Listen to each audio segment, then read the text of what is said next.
Bonjour à toutes et à tous, très chers explorateurs et exploratrices du web. Bienvenue pour un nouvel épisode d'e-commerce Nation Inside, l'émission qui vous fait découvrir donc les coulisses du e-commerce à travers un thème à chaque épisode. Et aujourd'hui, on va s'intéresser à la smart food avec la marque Feed. Alors nous vous expliquerons avec notamment son fondateur Anthony Bourbon qui sera avec nous, la marque Feed, comment elle est rentrée dans le e-commerce assez rapidement. En plus, dans son secteur, elle a été créée très tôt, notamment en 2017.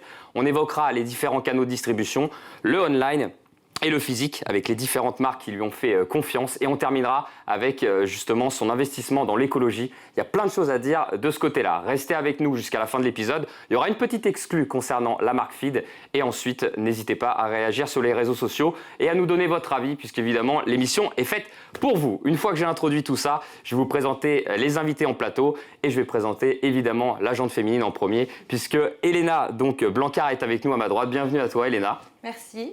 Alors tu es diététicienne toi et surtout tu as intégré l'aventure Feed il y a environ 1 an et demi, c'est bien ça ? C'est ça, ça fait 1 an et demi que je suis chez Feed et je m'occupe de toute la communication interne et externe autour de la nutrition. Et j'aide l'ingénieur en agroalimentaire sur la création de nouveaux produits. Très bien. En face de toi, le fondateur de Feed, Anthony Bourbon. Ravi d'être avec toi aujourd'hui. Moi aussi, merci pour l'invitation. C'est normal en l'occurrence. On a beaucoup de choses à dire sur Feed, je l'ai dit un petit peu juste avant. Déjà, avant qu'on rentre dans les différents thèmes, est-ce que ce soit toi ou même avec Elena, est-ce que vous pouvez nous présenter un peu Feed, cette aventure? Elle a démarré il n'y a pas si longtemps que ça, il y a 3 ans, janvier 2017. Et il s'est déjà passé plein de choses. Alors comment est venue cette idée? Comment tu as créé ça? Est-ce que tu es tout seul? Voilà, raconte-nous un petit peu. Janvier 2017, début de l'aventure Feed. Je suis tout seul au début. Ça vient d'un problème personnel, comme souvent avec les startups. Je fais beaucoup de business et je voyage. J'ai pas toujours le temps de bien manger et je commence à perdre du poids. Et moi qui faisais beaucoup de sport, je sentais que j'étais plus faible, que je n'étais pas en forme et que je commençais à vraiment voir ma chute de poids de forme de manière assez agressive. Et j'ai cherché des alternatives, j'en ai pas trouvé. Il y avait soit des produits de régime pour perdre du poids, soit des produits vraiment musculation pour prendre une masse musculaire très rapidement. Mais le souci, c'est que c'était ni un cas qui m'intéressait, ni les produits light, ni les produits muscu qui m'intéressaient. Et du coup, j'ai commencé à faire un Excel qui répertoriait l'ensemble des besoins d'un humain standard sur les bases de l'EFSA, l'Agence européenne de l'alimentation. Donc j'ai calculé qu'un humain avait besoin de protéines, lipides, glucides, fibres, vitamines, minéraux, oligo-éléments. Et j'ai joué avec les ingrédients pour avoir 100% d'un repas classique. Et puis après, tout s'est enchaîné. On a fait des précommandes sur le site internet. Il y a eu 10 000 repas qui sont précommandés. On a beaucoup utilisé Instagram au début de l'aventure. On a levé 500 000 euros, puis 3 millions d'euros, puis 15 millions d'euros, puis encore une nouvelle grosse levée sur laquelle on ne peut pas trop communiquer. Et on a recruté 100 personnes, on a ouvert 5000 points de vente, on a fait plus de 50 recettes. Donc tout a été très vite et ça a été une aventure assez incroyable depuis le début 2017. Donc là, finalement, toi, Elena, ça fait 1 an et demi que tu es dedans, donc à la moitié de l'aventure. Ouais. Comment tu le vois, comment évolue cette marque? Comme l'a dit Anthony, tout va très vite. À l'heure actuelle, toi, en 1 an et demi, tu as déjà plein de choses à raconter, j'imagine, là-dessus? J'ai déjà vu plein de choses, j'ai participé à énormément de projets. Il y en a encore plein d'autres qui arrivent. C'est sûr que Feed, ça monte de manière fulgurante et c'est top d'être en interne pour pouvoir participer à tous ces changements. Bon, en tout cas, on va rentrer dans le vif du sujet. Pour ceux qui nous regardent, on va vous expliquer déjà ce qu'est la smart food. Parce que j'ai dit ça, smart food, voilà, on a évoqué un peu, évidemment, que ce sont des produits alimentaires. Mais voilà, la définition même, et évidemment, vous me reprenez si ce n'est pas exact, la définition du dictionnaire. En l'occurrence, la smart food, c'est un repas complet qui est destiné à apporter à l'organisme tous les nutriments dont il a besoin. Elle diffère cependant d'un substitut de repas ou d'un produit pour sportifs car elle se situe dans le cadre d'une alimentation de tous les jours et non pas d'un régime amincissant. Voilà. Ça vous parle, ça, la diététicienne? C'est ça. C'est exactement ça. Alors c'est un concept, on va remettre un peu dans l'histoire, parce qu'en France, vous êtes le leader de votre secteur, ça c'est clair, c'est tout nouveau, mais ça a été apporté visiblement, concept arrivé en 2013, j'avais avec l'Amérique du Nord, avec une marque qui s'appelle Soylent. C'est ça. Tu en avais entendu parler, toi, avant de créer justement la société? Yes, j'étais tombé dessus quand je faisais mes recherches. Et le souci, c'est qu'ils n'exportaient pas en France. Et c'est toujours le cas. On ne peut pas commander du Soylent. Parce qu'il faut savoir que les États-Unis sont un gros marché domestique. Et les marques américaines n'ont aucun intérêt à se lancer en Europe parce que la législation est beaucoup plus compliquée. En plus, elle est très segmentée parce qu'il y a 40 pays différents, 40 langues différentes. Donc, d'un point de vue supply chain, c'est super compliqué à gérer.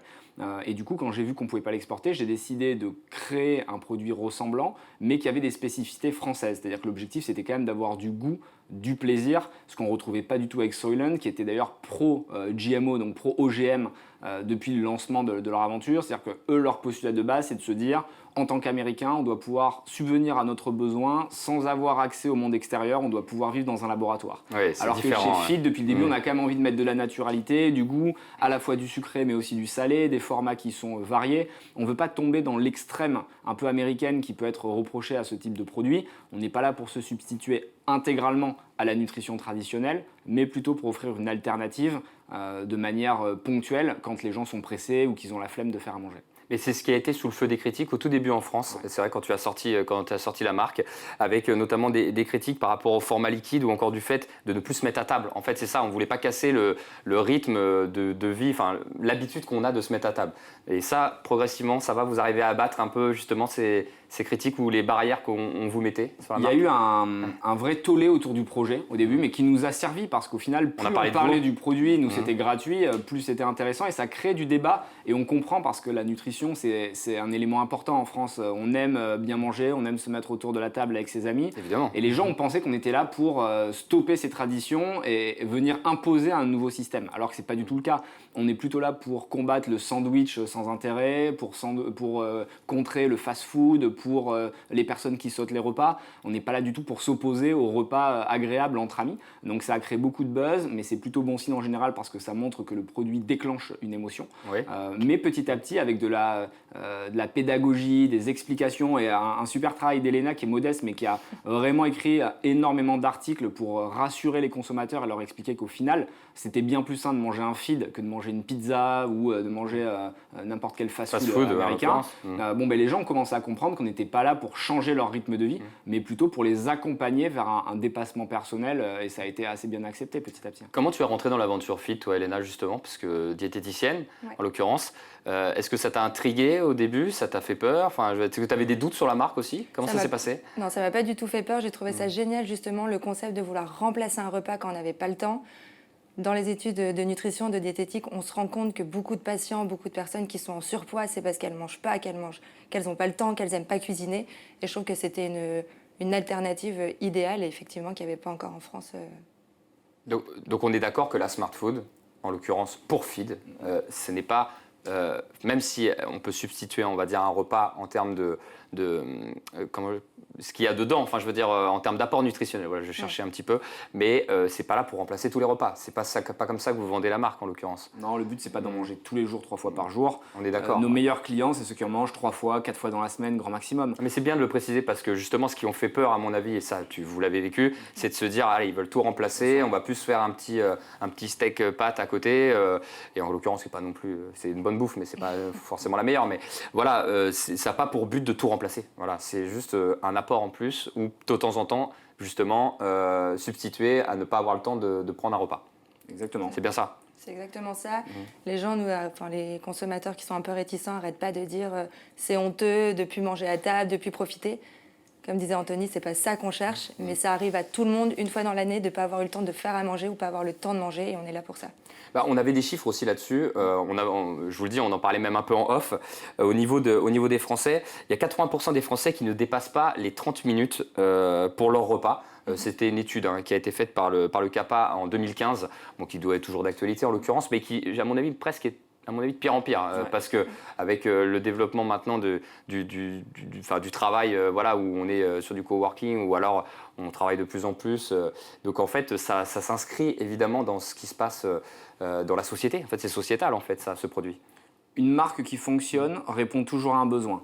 C'est-à-dire que si ton produit il simplifie pas la vie de quelqu'un, il ne peut pas fonctionner, tu ne peux pas lever autant d'argent. Donc nous, on a simplement répondu à un besoin qui était évident et les chiffres, la data qu'on a récoltée avant de se lancer étaient très clairs. C'est-à-dire que pour continuer dans les chiffres un peu intéressants dans le même style, tu as un Français sur 3 qui ne mange plus à table au moins une fois par jour, tu as un Français sur 2 qui est en surpoids, un Français sur 5 qui est obèse, un Français sur 3 qui est en carence, donc qui manque de vitamines, de minéraux, et tu as un Français sur 2 qui ne fait pas assez de sport. Et si tu veux, Feed, ça répond à toutes ces problématiques en un seul coup, parce que ça te permet de gagner du temps et de passer, tu vois, ta pause déj, au lieu de la faire à la boulangerie ou dans un fast-food, à faire la queue pendant 20 minutes, bah, tu peux manger ton feed, tu peux aller au sport, tu peux te promener, tu peux faire une balade, ou alors tu peux lire un bouquin, tu peux regarder un film sur Netflix. Je veux dire, c'est qu'on n'est pas là pour forcément mettre les gens en esclavage, comme ça peut nous être reproché parfois, où on nous dit « vous voulez faire travailler plus les gens entre midi et deux ». Non, on veut simplement qu'ils fassent plus de leur temps pour atteindre leurs objectifs personnels. Ce qui ressort, et c'est hyper intéressant, c'est que les gens qui mangent feed,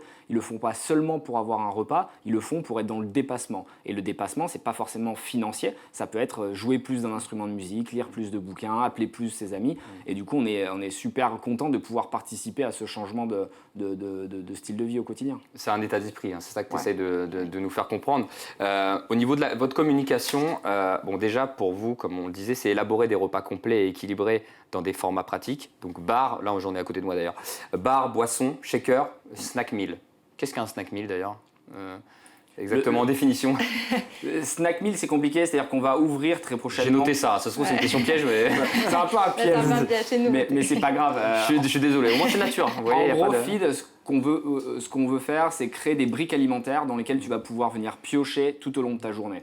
Donc on va avoir des repas à 650 calories, on va avoir des repas à 400 calories, d'autres à 200 calories, et c'est à toi de venir chercher ce dont tu as besoin en fonction du moment. Donc on va ouvrir cette gamme de plus en plus rapidement et de plus en plus vite, de manière à ce que les gens puissent avoir une alternative à leur repas, mais également à toute petite faim qu'ils pourraient avoir au cours de la journée. Alors je vais me recentrer sur le e-commerce, vraiment pour le coup, par rapport à la communication. Quand tu as créé cette société, donc là c'est plutôt pour parler à ceux qui sont entrepreneurs ou qui veulent le devenir, voilà, tu t'es dit il faut que je parte sur quoi pour bien communiquer, pour que ça prenne tout de suite. Parce que l'idée de base de l'avoir, tu l'as eue, mais après derrière il faut la faire accepter et il faut la vendre. Alors comment tu as réussi à faire ça? L'idée, on le dit souvent, c'est un peu cliché, mais c'est 1% de la réussite. Ce qui va compter, c'est l'exécution qu'il y a derrière. Nous, on avait plusieurs marques concurrentes françaises qui étaient qui étaient présentes avant nous sur le marché et qui ont depuis fait faillite parce qu'elles ont mal exécuté. Donc l'idée, c'est une chose, l'exécution, c'en est une autre, et le recrutement que tu vas faire de ton équipe, c'est la clé. Mais pour revenir sur le tout début de l'aventure, nous, on savait que le online, donc les réseaux sociaux et le site internet, nous permettrait de très vite pénétrer le marché parce qu'on n'avait pas besoin d'avoir des revendeurs sur le terrain. On pouvait se concentrer depuis notre chambre à toucher plein de monde parce qu'avec Facebook Ads ou Instagram Ads, tu peux toucher des dizaines de milliers de personnes en un clic. Donc on s'est concentré sur les réseaux sociaux et on a essayé de faire des photos qui mettent en image à quoi servait le repas et comment il te simplifiait la vie. Donc au début, on a fait très simple. On prenait une bouteille, on la mettait dans une situation où immédiatement tu comprenais l'intérêt. Donc on la mettait sur un télésiège. Pendant que tu faisais du ski, tu comprenais que tu allais gagner du temps et que tu allais pouvoir skier plus que les autres. Ou tu mettais la bouteille sur un bureau de trader ou d'avocat qui avait plein de dossiers, tu comprenais qu'il allait pouvoir continuer à travailler entre midi et deux. Ou tu le mettais à la salle de sport, quelqu'un qui faisait sa séance. Et du coup, les gens ont compris l'intérêt parce qu'il a fallu les accompagner, parce que c'est un produit qui n'existait pas, c'est une catégorie qui n'existait pas. Oui, c'est un secteur, c'est ce qu'on évoquait, voilà, qui était inconnu. Inconnu, chez nous bien. en tout cas. Même par la suite, quand on a été chez Monoprix, Franprix, ils ont créé des catégories Smart Food sous notre impulsion. Donc on a vraiment dû s'imposer en tant que leader de la catégorie et il a fallu expliquer à quoi ça servait. Et quand on disait aux gens, tu sais, par exemple, tu te lèves un peu tard et tu vas dans le métro, tu peux manger ta barre dans le métro, ils disent ah ouais, c'est vrai, j'y avais pas pensé. Et du coup, il a vraiment fallu accompagner, être très didactique, pédagogique. Et au final, quand on a pris le bon vocabulaire, qu'on a bien expliqué aux gens pourquoi on faisait cette aventure, ils l'ont compris, ils nous ont rejoints. Et ce qui est génial dans les startups, c'est que les consommateurs sont plus que simplement des acheteurs qui vont consommer un produit. Des ambassadeurs. C'est des ambassadeurs, des early adopters qui veulent participer à l'aventure, qui nous envoient des mails, qui nous appellent, qui nous donnent leurs avis, qui gueulent parfois quand ça va pas. Non mais vraiment, ils sont ultra impliqués. Vous faites incendier un peu? Ouais, parfois ça nous arrive. Ouais. Mais c'est ça qui est cool en fait. Ça veut dire qu'il y a une vraie réaction et que les gens veulent améliorer les choses. Il y a une agilité surtout. Et ce qui est super important, c'est que les consommateurs, quand ils nous font des retours, ils savent qu'ils sont entendus. Et qu'un mois ou 2 mois après, on a changé le packaging, ou on a changé la recette, ou on a changé le site. C'est pas comme les grands groupes où tu envoies un mail au service client, tu envoies un truc automatique, et puis 3 mois après, tu reçois une réponse, tu sais même plus ce que tu as demandé. Ouais, donc nous, quelqu'un nous appelle, Elena, elle est dispo. Il suffit d'appeler le SAV, ils peuvent parler à Elena, ils peuvent parler à quelqu'un d'autre de l'équipe. Et c'est ça qui est hyper intéressant, c'est qu'on a une proximité avec le consommateur qui crée une véritable communauté.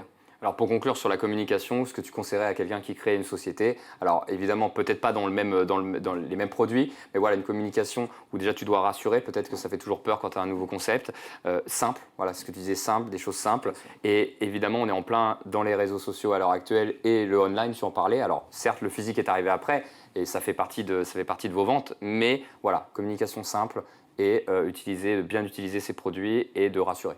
Exactement. Voilà, c'est ça que tu peux conseiller. Faire simple, le plus simple possible.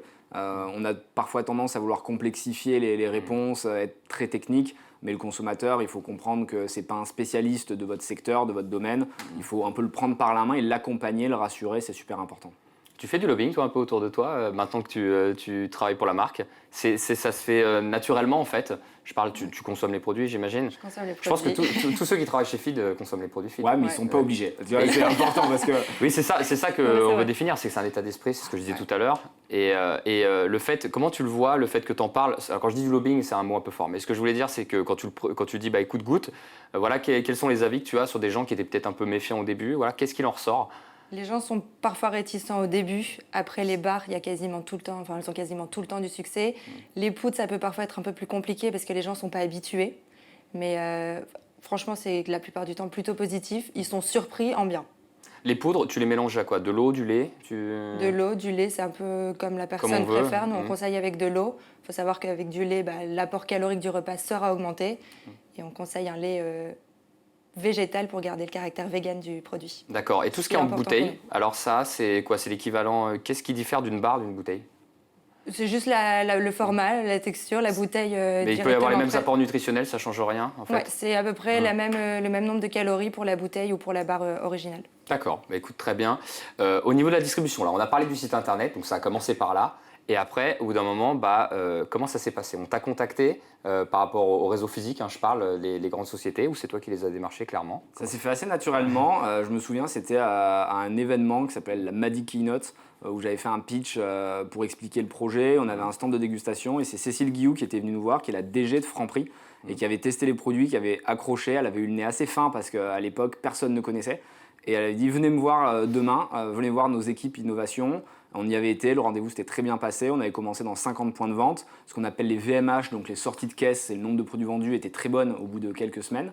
Et du coup, on s'est dit, on va amplifier le réseau de distribution. Et on était passé de 500 à 400, puis 800, puis petit à petit, d'autres marques nous avaient fait confiance. Monoprix a pris le relais.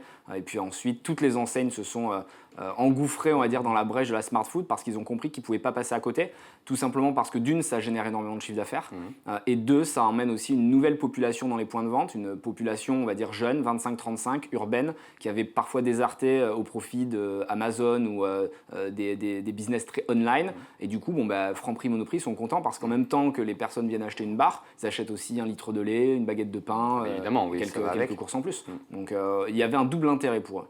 Donc là, en plus, par rapport à la success story, c'est que tu faisais un speech, c'est ça que tu disais? C'est quoi? C'était une convention, un une événement? sorte de présentation de 25 minutes. Donc pareil, toujours intéressant pour un entrepreneur d'être présent, de parler de son produit, de prendre la parole. Voilà, c'est là aussi que je veux faire toujours le lien avec le e-commerce, puisqu'on est là-dessus, sur cette émission e-commerce nation. Je rappelle que c'est Anthony Bourbon et Elena Blancard qui est avec nous pour parler de feed. Donc voilà, ça c'est important dans la démarche d'un entrepreneur de parler de son produit, d'y croire évidemment, mais d'en parler au quotidien. Exactement. C'est ça qui a fait que ça a déclenché ton réseau physique. Avec authenticité. C'est hyper important et toutes les startups qui marchent sont authentiques. C'est-à-dire que la boîte est le prolongement du fondateur la plupart du temps. Ça ne sert à rien de s'inventer des valeurs qui ne sont pas les siennes, de vouloir réfléchir trop longtemps sur ce que devrait être la marque. Il faut juste s'écouter. Qui est-ce que tu es dans la vie de tous les jours et tu transmets ces valeurs sur ta marque. Et du coup, quand on parle et que tu prends la parole, c'est hyper naturel et c'est aligné. Tu n'as pas à te forcer, à te travestir, tu n'as pas à prendre un personnage.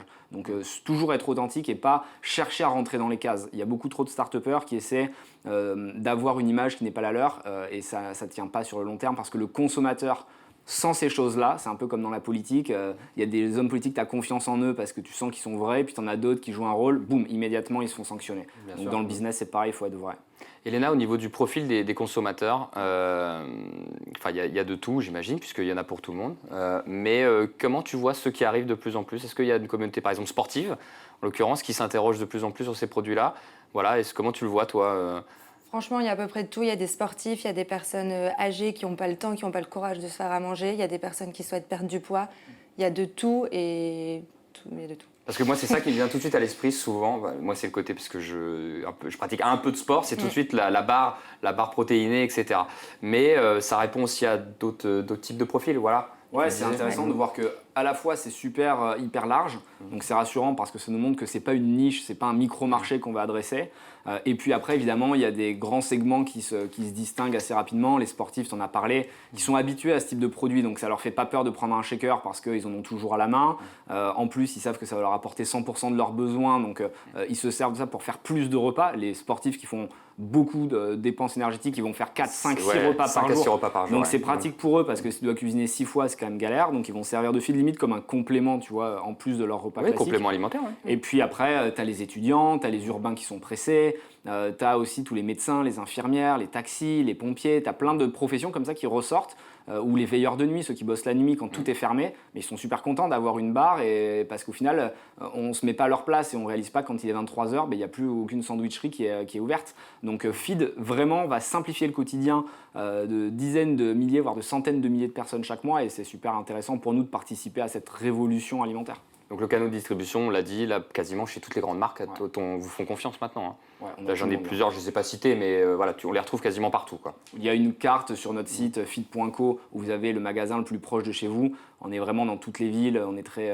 très présent. L'objectif, c'est de mettre le produit dans la main du consommateur de la manière la plus facile possible. Donc ça va passer parfois par des pharmacies, par des salles de sport, dans des points, dans des relais auprès des gares. On va vraiment essayer d'être partout, même dans les machines automatiques, de manière à simplifier l'accès aux produits Feed pour qu'il vous simplifie le quotidien. À l'heure actuelle, ton CA, entre le physique et le online, tu dirais c'est 50-50 à peu près? À peu près 50-50. Au début, le online, naturellement, était au-dessus. Bien sûr. Et le offline grossit très vite, en fait. On a une grosse équipe, il y a un petit combat en interne, offline-online.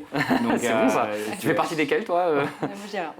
Elle est neutre, du coup, elle est entre les deux, elle doit faire le lien. C'est ça.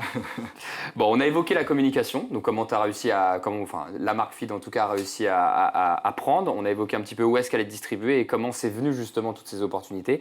Il y a aussi une autre chose que l'on voulait évoquer, c'est les engagements d'une marque en l'occurrence. Et là, on est en plein dedans en ce moment. Et évidemment, plus que jamais, c'est surtout l'éco-responsabilité.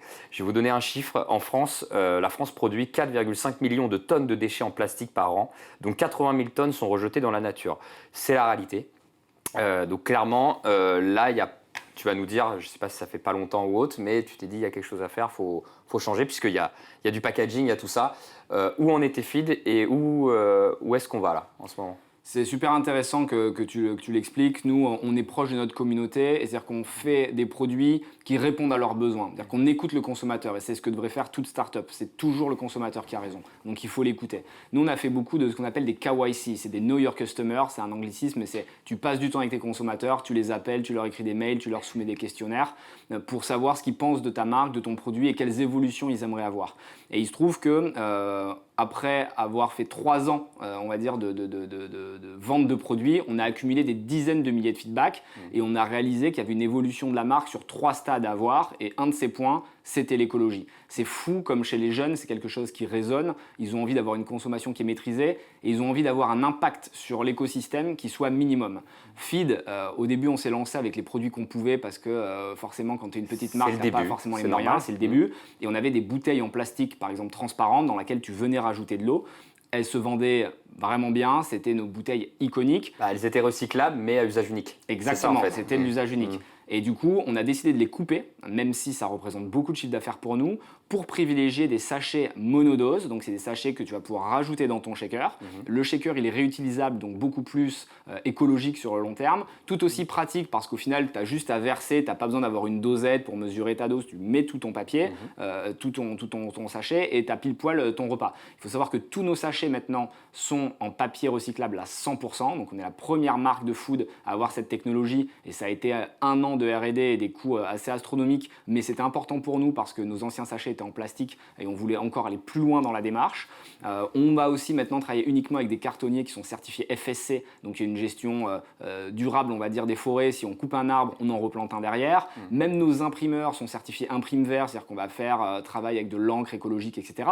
Et tout ça, ça va dans le sens de ce que nous demandaient les consommateurs. Ça a été un énorme travail à tous les niveaux, mais au final, l'impact est colossal. Quand tu additionnes toutes ces actions positives qu'on a menées, à chiffre d'affaires égal, d'une année sur l'autre, on va économiser 43 tours d'avion de la Terre en CO2. 300 tonnes de CO2 par an. Et si tu veux, en fait, on montre l'exemple et c'est notre rôle de start-up de se mettre en avant, même si ça nous coûte du chiffre d'affaires, même si ça nous coûte de la R&D, montrer l'exemple parce qu'une marque qui doit avoir des valeurs, elle se projette sur le long terme et pas sur le prochain trimestre ou même la prochaine année. C'est-à-dire qu'il y a un cliché un peu encore anglicisme, désolé par avance, mais c'est un infinite game. C'est-à-dire que quand tu fais une start-up, tu ne dois pas penser à l'année prochaine ou 2 ans plus tard, mais en génération. Et si tu veux avoir une start-up qui génère quelque chose de très positif, il faut penser long terme et c'est ce qu'on a fait avec ce changement écologique. Voilà, ce qu'il faut noter là-dedans, c'est que tu n'as pas pensé que chiffre d'affaires tout de suite. Il fallait bien réinjecter pour justement aller se lancer sur ce challenge de l'écologie. Et c'est ce que tu conseillerais. Voilà, si quelqu'un lance une société, il faut y penser à ça à un moment donné.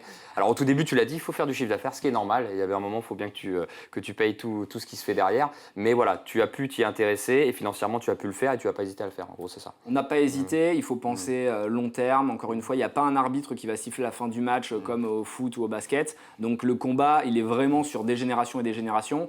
Et les consommateurs sont très sensibles à ce type de valeurs. Ils veulent comprendre pourquoi ils devraient acheter. En réalité, ils n'achètent pas vraiment un produit, ils achètent une marque. Et donc la marque, il faut qu'elle transmette des valeurs qui soient positives. Et à notre époque, on peut plus se passer de l'écologie. Et nous-mêmes, on était un peu gênés d'avoir ces bouteilles plastiques, on ne savait pas ce qu'on allait en faire. Et quand on a vu que tous les consommateurs nous remontaient l'information, on s'est dit, ils ont raison, tant pis, on sacrifie du chiffre d'affaires, mais au moins, on instaure une marque qui nous plaît, qu'on est fier de défendre et qu'on peut porter avec des valeurs intéressantes. Là, je vais m'adresser à la diététicienne, évidemment, Elena. Ça, ce sont des nouveaux produits. Voilà. Ouais. Qu'est-ce qui a été amélioré entre les anciens et les nouveaux? Alors là, on ne parle plus d'écologie, on parle vraiment de matière nutritionnelle. Voilà. Ouais. Dis-nous un petit peu qu'est-ce qui a changé. On a beaucoup travaillé sur nos poudres. Comme disait Anthony, c'est quand même un des produits phares de la marque Feed. On a eu beaucoup de retours par rapport à la quantité de sucre. Donc pareil, on a écouté nos consommateurs, on a diminué par 8. On a divisé par 8 le taux de sucre dans nos poudres. Les gens veulent pas de sucre, plus de naturalité, plus de fruits, plus de légumes, et c'est exactement ce qu'on a fait dans nos produits. D'accord, donc ça c'est dans tous les produits ou c'était sur tous les sachets, c'est ça que tu disais? Alors on a travaillé sur tous nos produits, mais effectivement il y a eu un gros travail sur les sachets dans un premier temps. Donc ça c'est la nouvelle gamme d'ailleurs là qu'on voit. Alors ça on le voit aussi, ceux qui nous regardent ils vont avoir les visuels à côté de vous. Alors on a dit que ce qui avait changé évidemment, donc c'était les produits qu'il y avait à l'intérieur. Le packaging a changé. Il y avait aussi les nouvelles inscriptions dessus, c'est ça? L'identité de marque est super importante. En réalité, si je suis très honnête, et c'est intéressant pour les, il faut l'être, pour les entrepreneurs qui veulent lancer leur projet, au début, tu n'oses pas forcément assumer pourquoi tu fais la marque, les valeurs que tu veux dégager. Et nous, on a été un peu lisse, on a un peu aseptisé le message au début de l'aventure. On avait fait un packaging qui était très product-oriented, c'est-à-dire qu'on allait mettre une banane, une noisette, et on marquait repas complet. On ne rentrait pas dans des valeurs très philosophiques. Il me semble qu'on vous l'a reproché ça. Ouais, on nous l'a reproché, on nous a dit c'est très produit, et ils avaient raison. Alors qu'en fait, en interne, on avait réussi à avoir une véritable raison de se lever le matin quand on est travaillé, c'est qu'on avait une revanche sociale à prendre. Et elle est liée en fait à mon histoire personnelle. Moi, mon père était contrôleur de train, ma mère elle était vendeuse. Tout le monde m'a toujours dit que je ne devais pas y arriver, que je devais aller travailler chez McDo pour faire simple. Et malgré tout, moi, j'ai continué à croire dans mon destin. Et à force de résilience, d'ambition, de détermination, petit à petit, j'ai eu quelques échecs, mais aussi quelques victoires. Et j'ai commencé à monter les échelons un par un. Et Feed, c'est cette histoire qu'on raconte. C'est-à-dire qu'on est la preuve, tous à notre niveau, parce qu'on va recruter que des gens comme ça, qui ont une envie de se dépasser, qui sont presque des écorchés vifs, qui ont une revanche à prendre sur la vie, que si nous on l'a fait, vous aussi vous pouvez le faire à votre niveau. Et donc Feed, c'est plus qu'un simple repas, c'est ce rappel, ce regard presque bienveillant qu'on va vous renvoyer au quotidien. Et quand vous allez prendre la barre, ce ne sera pas seulement pour avoir 100% de vos besoins nutritionnels, ce sera pour prendre un coup de boost de motivation quand vous lirez le packaging avec des mots très forts, oser, entreprendre, réussir, faire, sortir de son quotidien, sortir de sa facilité et en quelque sorte vous rappeler que vous êtes le maître de votre destin, vous êtes le capitaine de votre bateau et si vous voulez réussir à quelque niveau que ce soit, on ne parle pas forcément d'argent, on parle d'atteinte d'objectifs sportifs, artistiques, si vous voulez sauver la planète, si vous voulez voyager plus, peu importe, vous pouvez y arriver mais c'est vous qui devez mettre cette impulsion. Et au final, c'est les consommateurs qui nous ont confirmé que c'était le bon axe parce que quand on les appelait, ils nous disaient c'est dommage quand on écoute vos interviews, quand on regarde vos vidéos, qu'on écoute vos podcasts, il y a une envie de vaincre et ça nous motive, mais on ne le retrouve pas sur le produit. Et c'est pour ça qu'on s'est tous posés, on s'est dit maintenant on va arrêter d'essayer de faire plaisir aux uns aux autres, on va assumer qui on est et on va y aller plein pot. Bah, je suis à fond. J'ai envie de manger une barre feed. C'est parti, je peux manger en direct. Non, bah écoute, super. Alors là, ça vient de sortir, en l'occurrence, là, au moment où vous nous regardez, les produits viennent de sortir. Qu'est-ce qu'on peut vous souhaiter plutôt à la marque, voilà, que ça continue, que les valeurs autour de la marque, pardon, continuent à se véhiculer, voilà, qu'il y ait ce vrai changement et qu'il soit marqué au travers de vos clients. C'est ça qu'on peut vous souhaiter? S'amuser, il faut qu'on continue de s'amuser, de prendre du plaisir, c'est super important et ça va se ressentir. Et le consommateur, quand ils viennent dans les bureaux, qu'ils testent ces nouveaux produits ou qu'ils voient nos communications, ils voient qu'on prend vraiment au quotidien, tu vois, un plaisir à faire ce travail, et on leur montre aussi qu'il faut sortir des carcans et qu'il ne faut pas qu'ils se laissent abattre, entre guillemets, par, tu vois, ces grandes cases que l'élitisme a cloisonnées depuis leur plus tendre enfance. C'est-à-dire que depuis tout petit, on t'explique que si tu n'as pas fait des grandes écoles, si tu n'as pas des parents riches, tu ne pourras pas y arriver. Si tu ne parles pas 4 langues à 18 ans, tu pourras... En fait, c'est faux. Ne croyez pas les autres, concentrez-vous sur ce que vous avez envie de réaliser, et c'est là tout l'intérêt de Feed. C'est aussi pour ça qu'on a créé une fondation qui s'appelle Feedback, où on va aider des jeunes justement qui sont dans une situation personnelle délicate, soit parce qu'ils ont une famille pauvre, soit parce qu'ils sont immigrés, soit parce qu'ils sont handicapés. Et s'ils ont un rêve assez grand pour que ce soit motivant, nous on va les accompagner, on va les financer, on va les coacher, on va leur donner de la nutrition et on va les accompagner dans l'atteinte de leurs objectifs. Et je pense que c'est la meilleure publicité qu'on peut faire pour Feed, montrer qu'avec des exemples factuels humains, on peut changer un destin et rayonner différemment. Bah écoutez, c'est presque un beau mot de la fin. On voulait lâcher aussi une petite exclue un petit peu par rapport à Feed. On a dit déjà beaucoup de choses, mais voilà, qu'est-ce qui va arriver dans votre marque?